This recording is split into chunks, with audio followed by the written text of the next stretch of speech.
MSME cover வந்து 5 crore இருந்து 10 crores enhance பண்ணிருக்கேன்னு சொல்றாங்க. சோ இது வந்து மைக்ரோ இண்டஸ்ட்ரீஸுக்கு வந்து நல்ல பெனிஃபிட் ஆகும்னு சொல்லி நாங்க எதிர்பார்க்கிறோம்.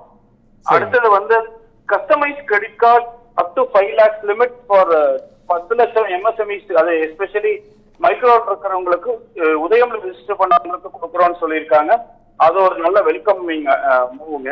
அடுத்தது ஃபண்ட் ஆஃப் ஃபண்ட்ஸ் வந்து ஒரு 10,000 crores வந்து கொடுத்திருக்காங்க. இது வந்து என்னன்னா அந்த எம்எஸ்எம்இஸ் வந்து க்ரோ ஆகிற போது இந்த ஃபண்ட் ஆஃப் ஃபண்ட்ஸ் வந்து அவங்களோட ஈக்விட்டிக்கு சப்போர்ட் பண்ணும். ஸோ அது ஒரு வெல்கமிங் மூவ். அடுத்தது விமன் என்டர்பிரனருக்கு வந்து அப் டு 2 crores வரைக்கும் லோன் கொடுத்துருக்காங்க, ஈஸியா கொடுக்குற மாதிரி சொல்லியிருக்காங்க. அது ஒரு வெல்கமிங் மூவ். ஃபார் எக்ஸ்போர்ட்டர்ஸ் வந்து 20 crores வரைக்கும் அவங்களுக்கு வந்து டேர்ம் லோன் கொடுக்கறதுக்காக ஃபெசிலிட்டிஸ் கொடுத்துருக்காங்க. ஸோ இது எம்எஸ்எம்இ செக்டர் வந்து பூஸ்ட் பண்றதுக்காக, எக்ஸ்போர்ட்ஸ்ல பூஸ்ட் ஆகிறதுக்காக யூஸ் ஆகும். நெக்ஸ்ட் ஸ்டார்ட் அப் ஃபண்டிங் பத்தி சொல்லியிருக்காங்க. பட் அதுல வந்து 27 செக்டார், அதை பத்தி இன்னும் கொஞ்சம் டீடைல்ஸ் வந்ததுன்னா நமக்கு தெரிஞ்சிடும் பட்ஜெட்டோட டீடைல்ஸ். நெக்ஸ்ட் வந்து பாத்தீங்கன்னா லெதர் அண்ட் டாய் மேனுஃபேக்சரிங்க்கு வந்து கொஞ்சம் பூஸ்ட் கொடுத்துருக்காங்க. ஃபுட் ப்ராசஸிங் செக்டாருக்கு கொஞ்சம் பூஸ்ட் கொடுத்துருக்காங்க. இதை பத்தி டீடைல்ஸ் எல்லாமே படிச்சிட்டோம்னா தெரிஞ்சிடும். பட் டெஃபினட்டா இந்த பட்ஜெட் பாக்குற ஏர் கார்கோ அதே மாதிரி இன்ஃப்ராஸ்ட்ரக்சர்ஸ் எல்லா இடத்துலயுமே இன்க்ரீஸ் பண்றோம்னு சொல்லியிருக்காங்க. ஸோ எக்ஸ்போர்ட்ஸுக்காக நிறைய இந்த தடவை இது கொடுத்துருக்காங்க. நெக்ஸ்ட் வந்து எம்எஸ்எம்இ ஓட டெஃபினிஷன் வந்து சேஞ்ச் ஆயிருக்கு.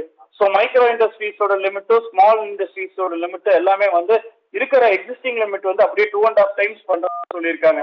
ஸோ இது வந்து என்ன ஆகும்னா எம்எஸ்எம்இக்கு வந்து இன்னுமே நல்ல ஒரு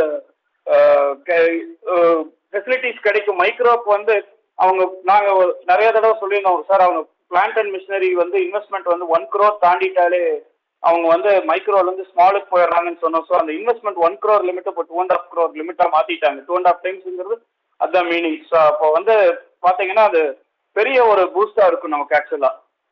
நிச்சயமா கார்த்திகேயன் சார், இப்போ ரொம்ப முக்கியமான விஷயம் என்னன்னா, இப்போ கோயம்புத்தூரை பொறுத்தளவுக்குங்க ஒட்டுமொத்தமாக எம்எஸ்எம்இயை பேஸ் பண்ணி நிறைய பேர் இருக்காங்க அப்படிங்கிறத நம்ம புரிஞ்சுக்க முடியுது. அதில் இப்போ அந்த கிரெடிட் கேரண்டி என்ஹான்ஸ் பண்ணியிருக்கிறது மூலியமாக அங்கே இருக்கக்கூடிய, அதாவது தொழில் ஹப்பாக இருக்கக்கூடிய ஒரு கோவைக்கும் திருப்பூருக்கும் இந்த மாதிரி இடங்களுக்கு குறிப்பாக சின்ன சின்ன மைக்ரோன் ஸ்மாலில் இருக்கக்கூடியவர்களுக்கு ஒரு பெரிய பெனிஃபிட்டாக இருக்கும் அப்படின்னு நம்ம புரிஞ்சுக்கலாங்களா? ஆமாங்க, கண்டிப்பா புரிஞ்சுக்கலாங்க நம்ம. ஏன்னா அது வந்து மைக்ரோ தான் ஜாஸ்தி இருக்கும். 97% ஆஃப் எம்எஸ்எம்இஸ்ல வந்து மைக்ரோ தான் இருக்கும். ஸோ அது 5 crore எம்எஸ்எம்இ கவருங்கிறது வந்து நல்ல 10 crores பண்ணது வந்து நல்ல மூவ் ஆக்சுவலா. Okay okay okay. இப்போ இதில் இன்னொரு விஷயம் என்ன பார்க்க வேண்டியிருக்குன்னா, யூத்தை வந்து இதில் இன்னும் அதிகப்படியான அளவுக்கு இதில் உள்ள வர வைக்கிற கொண்டு வரதுக்கான வழிவகைகள் பண்ணப்படும் அப்படிங்கிறதும் ஒரு பெரிய வெல்கமிங் ஃபேக்டராக பார்க்கப்படுது. அதில் உங்கள் பார்வை என்ன? அது டீடைல்ஸ் வந்து அவங்க என்ன சொல்லியிருக்காங்கன்னா வந்து ஒரு 27 செக்டாருக்கு வந்து நாங்க ஸ்டார்ட் அப் யூத்துக்கு உள்ள கொண்டு வர மாதிரி பிளஸ் எம்ப்ளாய்மெண்ட்லயும் கொஞ்சம் பெனிஃபிட் சொல்லியிருக்காங்க. அதை பத்தி இன்னும் டீடைல்டா வரணும். அனெக்சர் டின்னு ஒன்று சொல்லியிருக்காங்க. அது வந்து இன்னும் ரிலீஸ் ஆகல, வெப்சைட்ல நாங்க செக் பண்ண போது. ஸோ அது ஒன்ஸ் ரிலீஸ் ஆயிடுச்சுன்னா இன்னும் அந்த டீடைல்ஸ் எல்லாம் தெரிஞ்சிருமே நமக்கு. நல்லது சார். சார், இப்போ நிறைவா ஒரு கேள்வி.